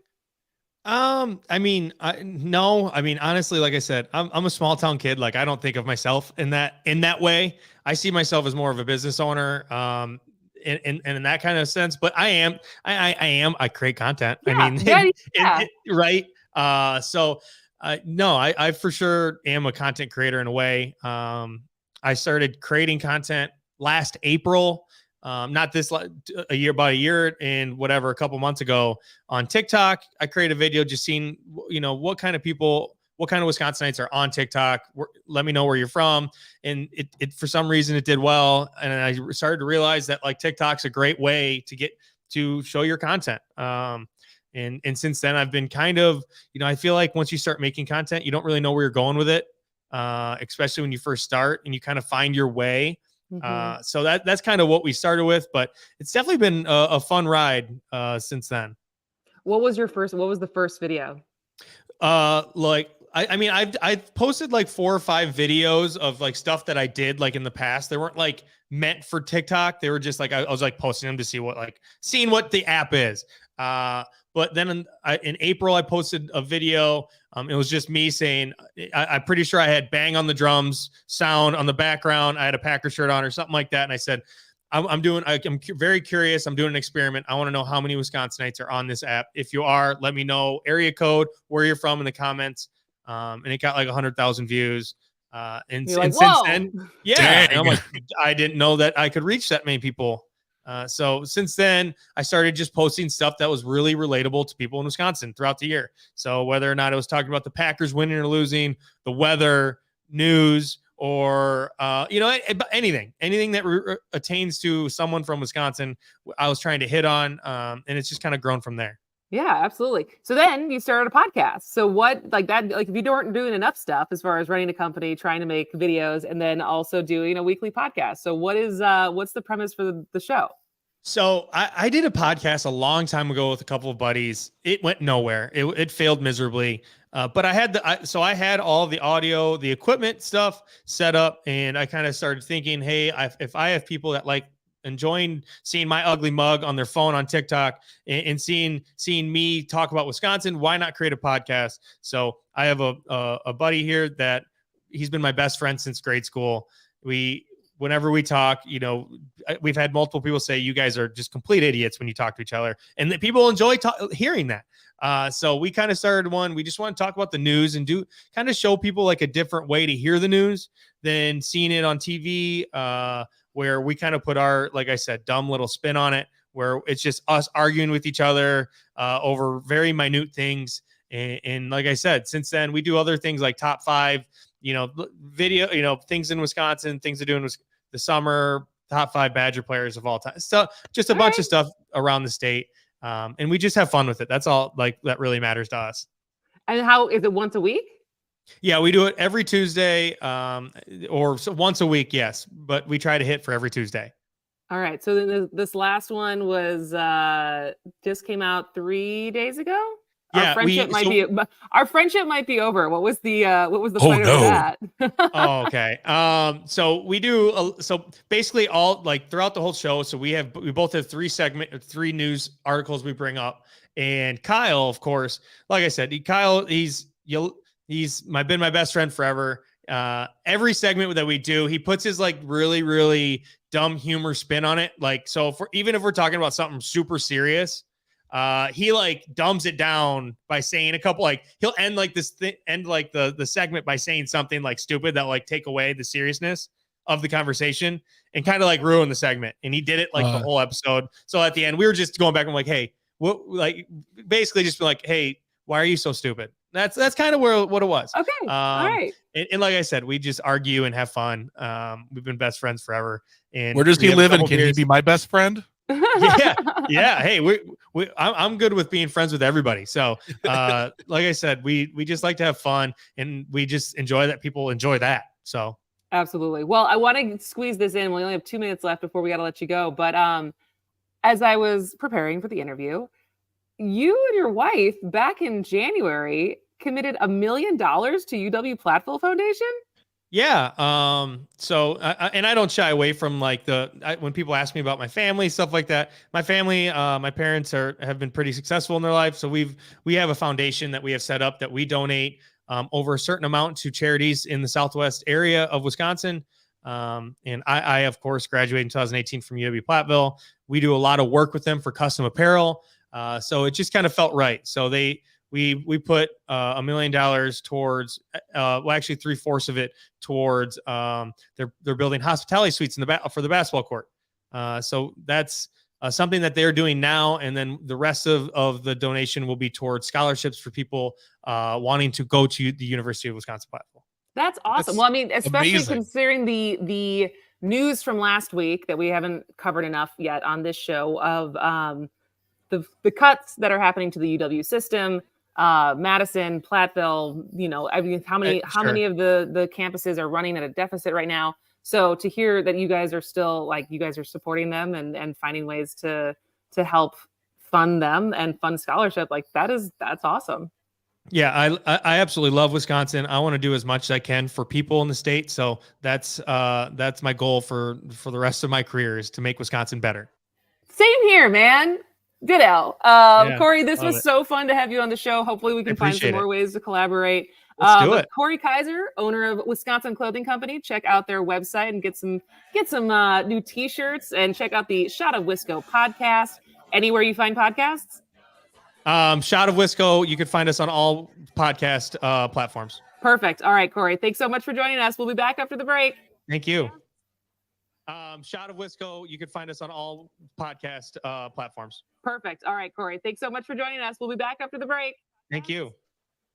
Whether you're heading down Les Paul Parkway or fighting traffic on the interstates, this is The Shaw, 540 AM and 101.1 FM, WAUK. CBS News Brief, March 4th, 2024, just set as the trial date for former President Trump's D.C. conspiracy case. His arraignment in the Georgia election case is September 6th.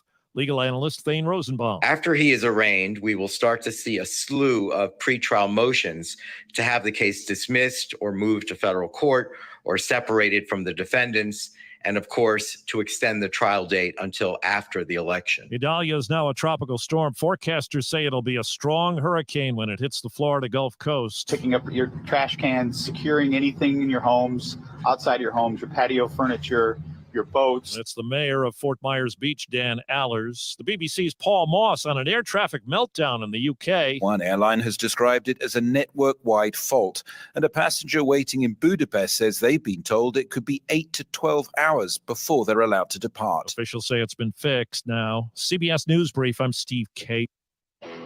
Your home for local news, weather, and sports across the airwaves, and always streaming on the Civic Media app. With news on WAUK The Shaw, I'm Stuart J. Waddles. Further insight into do-over ballots in Wisconsin might emerge today, as a judge in Waukesha is set to preside over a case concerning ballot spoiling. That's the practice of obtaining an additional ballot after casting an initial vote. The Wisconsin Elections Commission has sought to permit voters to acquire a second ballot. However, both a lower court judge and an appeals court have ruled against allowing the practice. A potential revival awaits the Rosebud Cinema in Wauwatosa. Pete Schwaba has more. The city has a meeting next month to explore the possibility of revitalizing the theater as a community initiative. Following its closure due to the COVID-19 pandemic, the theater remains shut with no intentions to resume operations. A Tosa alderman envisions the theater being reborn through community backing, transitioning into a nonprofit entity. With news on WAUK The Shaw, I'm Stuart J. Waddles. The kids are heading back to class, but when the subject is school, we have to talk about the first kindergarten started in Wisconsin. Marguerite Schurz created what is known as America's first kindergarten in 1856, teaching a small class at her family's home in Watertown. It's about 50 miles northwest of Milwaukee. So can you guess, when did kindergarten become part of the state's public school system? The answer coming up. Schurz learned about kindergarten in Germany, where the idea was common. It wasn't in America, and her class grew so quickly, she had to move to a bigger space. Today, the building remains as a Watertown museum. So did you guess when kindergarten became part of the public school system in the state? It was 1898, but 42 years prior, the Schurz School started it all, making this a true slice of Wisconsin. I'm Terry Barr for the Civic Media Radio Network. Think you'd like working with us at Civic Media? We're having fun and moving fast to preserve hometown radio across Wisconsin. If you have the right skills to join our team, let's talk. Civic Media is a proud equal opportunity employer committed to diversity and inclusion, along with the growth and development of all current and future employees. If you're interested or are part of an organization who wants to know more, go to our website, civicmedia.us, and click on the Careers tab. You are listening to your local Civic Media radio station on air. Thank you. Did you know we are always streaming on TuneIn and the Civic Media app too? And if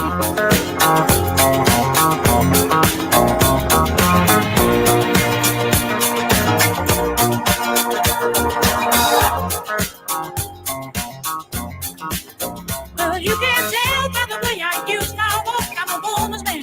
No time to talk. Music loud, women walk, thinking around since I was born. Never tolerate, that's okay. And you may look the other way, but we can try to understand and do your time. Welcome back to As Goes Wisconsin. I am Kristen Bry. Greg Bach is on the board. And what, if you're thinking about it, what's been the biggest about face public opinion has had over a public health topic? Like when you're thinking about, I guess, like we think about seatbelts, we think about cigarettes, we think about,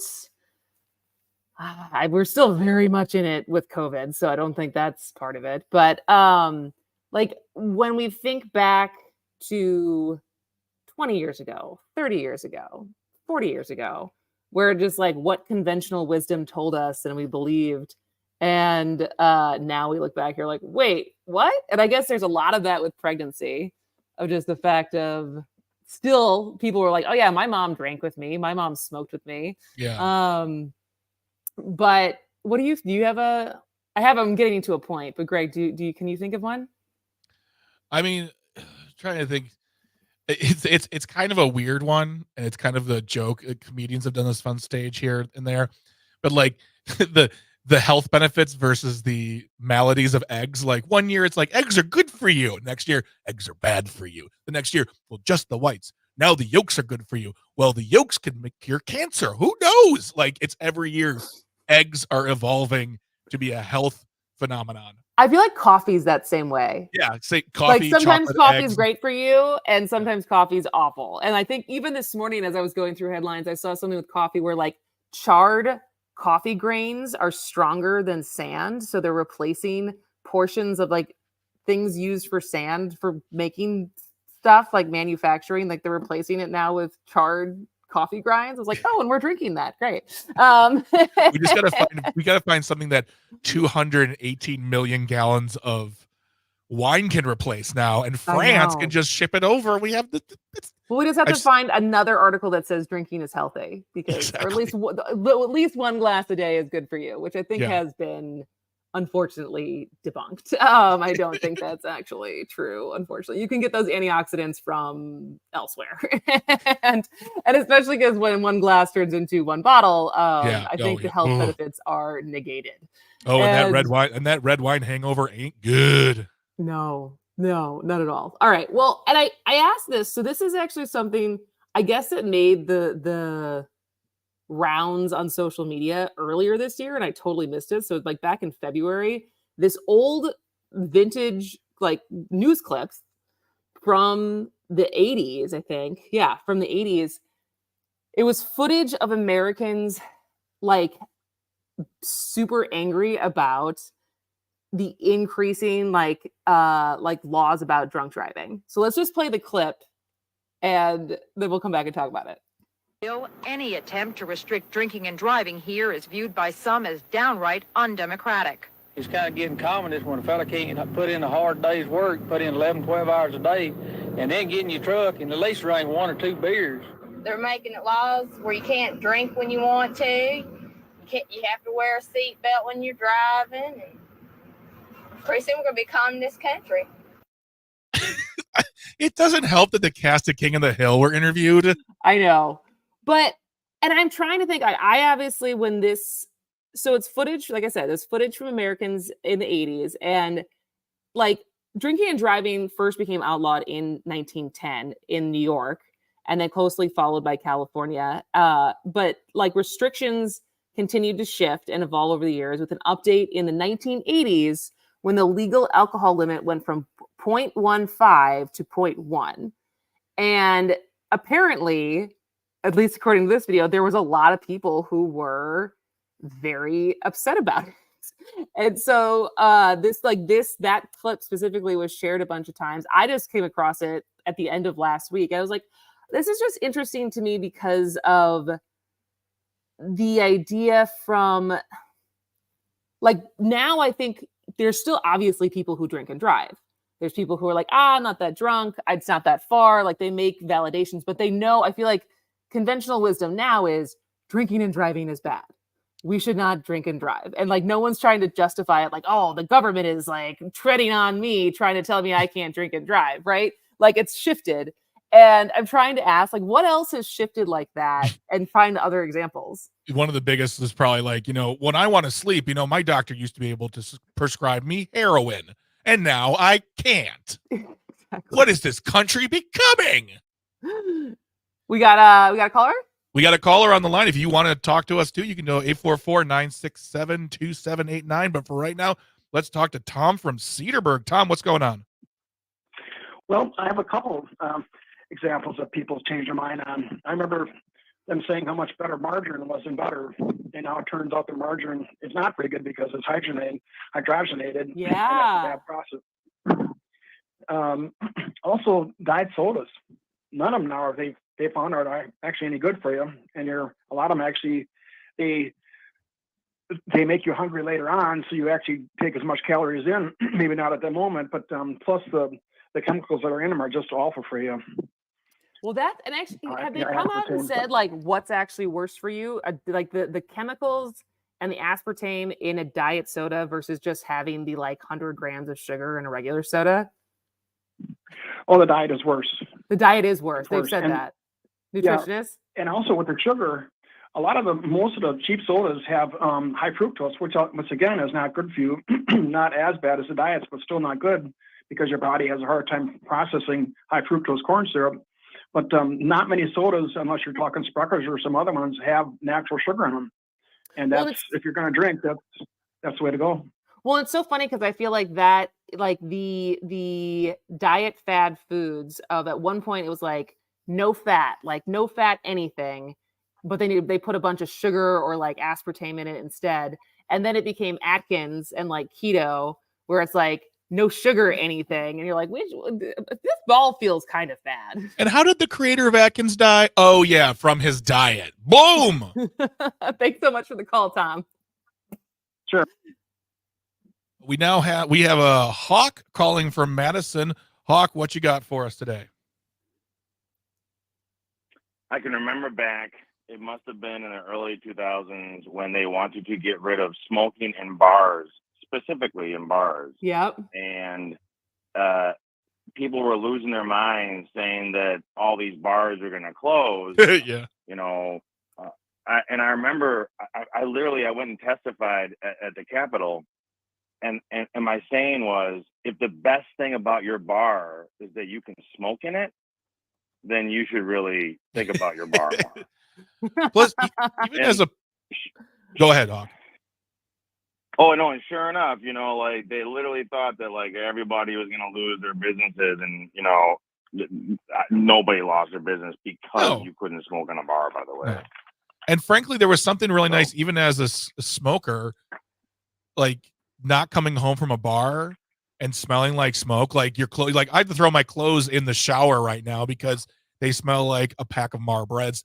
I liked that. I liked the non-smoking in bars. I was all for it as a It smoker. was, it's funny you say that because a lot of smokers, for instance, like people who smoke, felt the same way you did. And actually, it's funny because I own some bars, but having to go outside to smoke now has created a whole different kind of like social scene because all the smokers are kind of standing near each other, and then all of a sudden they're talking to each other rather than in the bar they might not have talked to each other. And now they have to go outside and like socialize with each other because they're all huddled around some heater or whatever it is. And like, so it's created a new, but yeah, it is kind of funny as smokers, we're all for getting rid of, like, no, it's a nice thing to not have to smell like smoke. Well, So, because if you ever yeah, that was travel, one thing that people like- change their mind. like when I've traveled to Europe, most places in Europe, you can still smoke inside. And like it is, even if they have good ventilation, like that feeling now of, oh, I have to wash everything. I have to wash my hair. I have to wash my clothes, like everything. But even if you go to a cigar, because there's a cigar club, Shakers in Milwaukee, and I'm sure most cigar clubs are like this, where it's the same thing. Like wear something in there that you don't like you don't have to get dry cleaned because it's going to cost you. But thanks so much for the call, Hawk. I went to Berlin years ago and I walked into a bar. This is after Wisconsin had passed their smoking ban. I walked in, I'm like, what's different? And my friend goes, we can smoke in bars. And I was like, oh yeah. And then what they told me was that they had passed a smoking ban in Berlin and like 3,500 people just walked into the middle of the town and just started smoking outside. And the council was like, okay, I guess not. Never mind. Sorry, we were wrong. So there the protest worked, but Exactly. here he was like, no, this is happening. If you're just joining us, we're talking about what's the biggest about face the public has gone through when it comes to a public health topic. And we're talking about this because I found footage or a video that was getting circulated of people very upset about being able to drink and drive at the same time back from the 80s. And I think about that now and we'd all be like, yeah, of course. Like, even if you do it, you don't talk about it. Like there's not this expectation that the government's overstepping by saying like, hey, you can't do that. And so we're asking you for other examples of what else have we changed our minds about over the years? 844-967-2789. Mark from the Sack, what you got to say today? Well, the good one is on the smoking thing. I haven't been able to drink for a while because of some health things raised recently. But I mean, that going into bars and not smelling like an ashtray when you come out of it is just something pretty nice now. Or coming out of a restaurant not smelling like an ashtray is pretty nice. But the fact that adultery amongst our political figures is much more acceptable now than it was in the past. That, for example, Wisconsin's, representative leader, Robin Voss, he's on his fourth marriage now. He'd claim it was number three. He'd claim it was number three because one was just an annulment rather than a divorce. But I mean that it is just, and Donald Trump. I mean that I'm Is not that making a public health concern, Mark? Mark from the Sack, are you just wanting to talk about Robin Voss, the popcorn king? Well, yeah, but it is the health thing that and the whole thing with butter and margarine. All that I say great. Butter tastes much better than margarine. But I can remember growing up, my mother, putting margarine in front of me, and that. And we all thought it was better for you, and of course now it's butter is actually in limited quantity is actually better for you than margarine. Because back in the 50s, doctors smoked in commercials and were like, Chesterfield cigarettes, 4 out of 5 doctors recommend. So do the Flintstones. Didn't Chesterfield. What? doctors like smoke during surgery? Isn't there stories like that? Oh, I'm Like, sure they were, like, did. taking I'm sure they drugs and they're, like, I'm cutting sure you they did all open? that stuff back then. Yeah, I mean, Well, all the nurses used to smoke. Nurses still smoke. I've had that conversation with nurses as far as because they can't when they're on call and they're on shift, that's their one vice to have a release while they're still working versus they can't go out and drink. They can't pop a gummy. Well, I had an aunt that actually she worked in the VA hospital up in the cities, and that she actually, died of cancer, lung cancer, after, because when she went, to medical school and nursing school back in the '60s, everybody said all the nurses smoked, and even though taking care of the guys at the VA hospital, they're dying of cancer, that she eventually quit smoking, but by that time, that probably the cigarette smoking that she had done, impacted her lungs and took her out. But I mean, it was just it's if you're not a smoker, even outside when you smell cigarette smoke, you might be actually notice the smoke. I mean, I know I do. Yeah, absolutely. But, Thanks for the call, Mark. Thanks, guys. I like that. I like the idea of adultery being a public health concern that people are less worried about now. But we're talking about how public opinion has changed over different public health things, seatbelts, drinking and driving, cigarettes. Also, question: what do you think the next thing is? Like, what we look back on 40 years from now and be like, God, I can't believe they thought that was okay. Or God, I can't believe they thought that was a big deal. We'll have one more segment. We'll take your calls and your texts, 844-967-2789. That's 844-96-PARTY. More As Goes Wisconsin right after the break.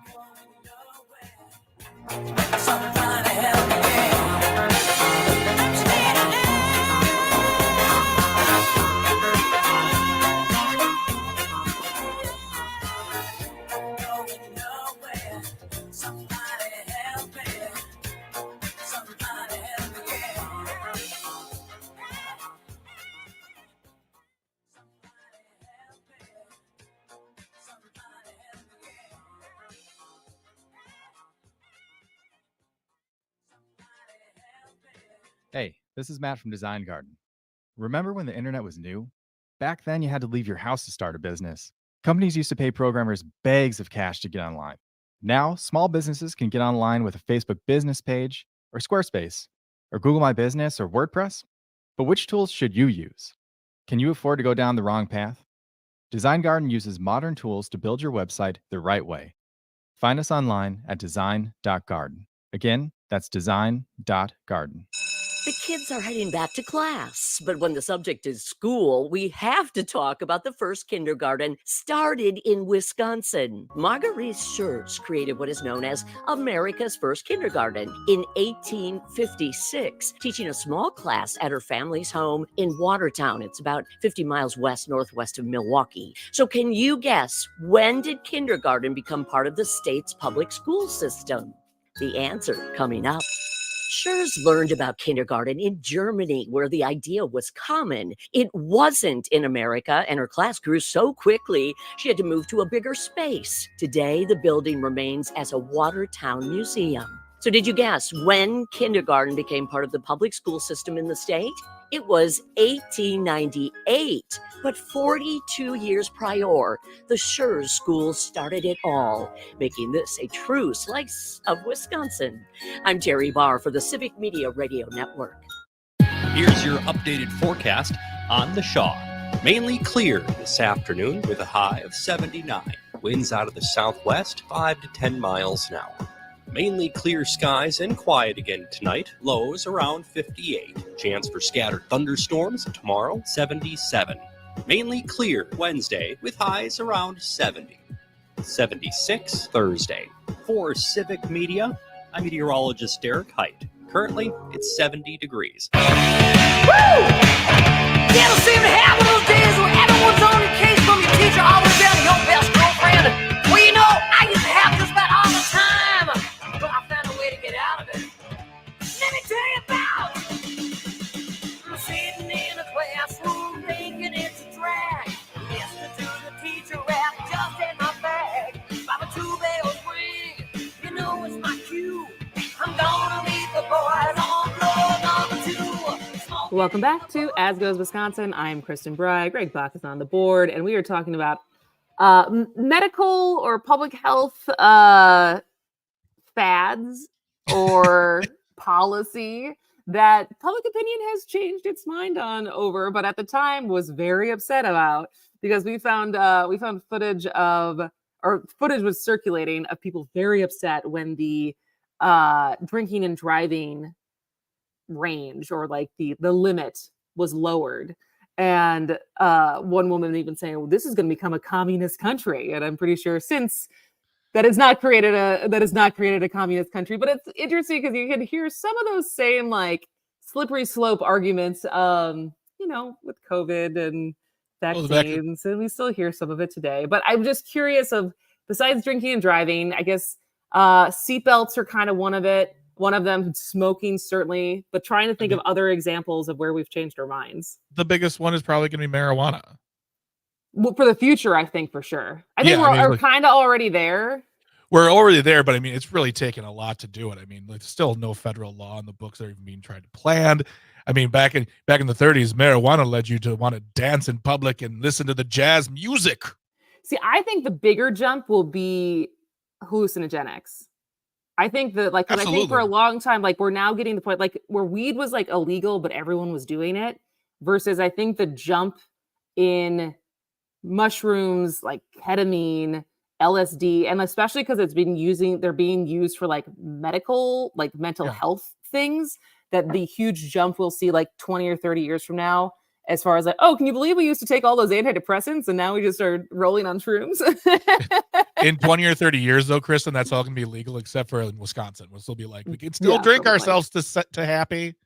We do have a call on the line. If you do want to call in, 844-967-2789. That's 844-96-PARTY. Join the conversation. But for right now, we have Bryce from Texas. Bryce, what you doing down there in Texas? Sweating. Yeah, I bet. Yeah, that's about right. Sweating. This is not fun. But I don't want to take up too much of your time. But I just want to kind of piggyback on the smoking thing. I'm an old person, oldish. Jane will tell you the same thing when she comes back. You can ask her. When I was in high school, there was a smoking section in the parking lot for the kids who were 18. Oh wow! Yes, indeed. Kristen, I'll take that. The other thing is, go ahead. What's that? I was going to say. Well, I just wanted. Go ahead, Greg. I was going to say 18-year-olds could drink too back in the day, and they would go on break and get wasted at a bar and come back to high school. Sure could. But the other thing is that I know this still happens down here, and it has to do with in the service industry, restaurants, etc. And even when I was working in the ski resorts, they would let people go on smoke breaks. But if you didn't smoke, they wouldn't give you a smoke break. So people started smoking. Yes. And I knew a girl who was she was 18 and she was working in a restaurant and people were getting smoke breaks and she started smoking to get the smoke break and then she got hooked. Wow. Yeah. I remember having some rules like that when I worked in the restaurant industry. I was like, all right, well, I'm just gonna go smoke then. And then so that's so funny. But thanks so much for the call, Price. Yeah, you had to smoke. You couldn't go read a book. Yeah, you could just like take a break and take a step outside and like take a break from annoying customers. Like, no, you better be smoking a cigarette if you're gonna do that. Right. That's it. Have a great day. Have a great day, Price. Thanks for calling as always. From the text line, West from Middleton, nurse here. I think we have finally kicked the smoking habit for the most part. Not many smokers left. I can think of one or two, maybe two of my unit of 90 or so RNs. Hospitals don't allow smoking anywhere on campus anymore. We typically wouldn't have time to go out for a smoke break anyways these days. That is a good point as far as understaffed, definitely understaffed nurse shortages. We felt that certainly when we were at the hospital for Mike's back surgery a week ago, as far as they were, they did say that they're like, oh, we're just a little short staffed. It's like, it sounds like you guys are short staffed all the time, but I digress. We got another caller, Tom from West Allis. What you say, Tom? Good morning. I have to agree with the last caller. Yeah, I went to Homestead in Mequon, and yeah, we had a full-size courtyard that was a smoking lounge, and then that moved to like a fenced-in area, and then they finally got rid of it. I also used to go back in the day to the Landmark Lanes on the east side. Oh yeah. Of the Theater. And when I was, 18, 19, because drinking age was 18 then, we used to hang out there all the time, bowling, playing pool, talking smart, all that fun stuff. And then years later, and I'm going to talk about 6 years ago now, though, I was on a skee ball league, and it was in the basement. It was in the Landmark Lanes, and it took me about an hour and a half to figure out what was different. And the whole thing was, yeah, there's no smoke in here. That's so funny. But also, you could see though, because there used to be beer signs and stuff. You could still see the nicotine stains on the walls in that place, which is, but yeah, smoking. I was all for raising the drinking age to 19. Granted, I was 18 when the drinking age was 18. It made sense to me to get it out of the high schools, but 21, I still question a little bit. I think, the kids will binge, and because we have the problem of kids binge drinking now in college because it's illegal, and it's the, I guess they didn't have the binge drinking like they do today. And there was talk about that a few years ago, trying to get the age down to 19 again, but that was sacrilege. Yeah. Well, thanks so much for the call, Tom. That's the Landmark Lanes with the nicotine walls. That's really funny. But when I was talking about being covered in smoke with my clothes, that's what I was talking about. Landmark Lanes with the walls. But it was funny because I looked up at least this is 7 of the most outrageous medical treatments in history. This is from history.com. So there was snake oil. We call snake oil now as far as things that were fake. But at one point, actual oil from snakes was used for like a variety of things. Cocaine, the wonder drug. Vibrators that could cure your hysteria. Yep. Fen-Phen, the miracle pill for weight loss. I definitely remember taking that in like high school and it being like, oh, your heart's gonna explode, man. What else? Heroin, the cure for a cough. Lobotomies, hacking away at troubled brains. Shock treatments, the cure for impotence. And so, this is why we say that science evolves. Yeah. All right. Well, that was a very fun show today. We'll be back again tomorrow at 10 a.m. Thank you to Corey Kaiser for being our guest. Thank you to everyone who called in and texted in. Thank you to Greg Bach for running the board. But we'll be back tomorrow. This has been As Goes Wisconsin.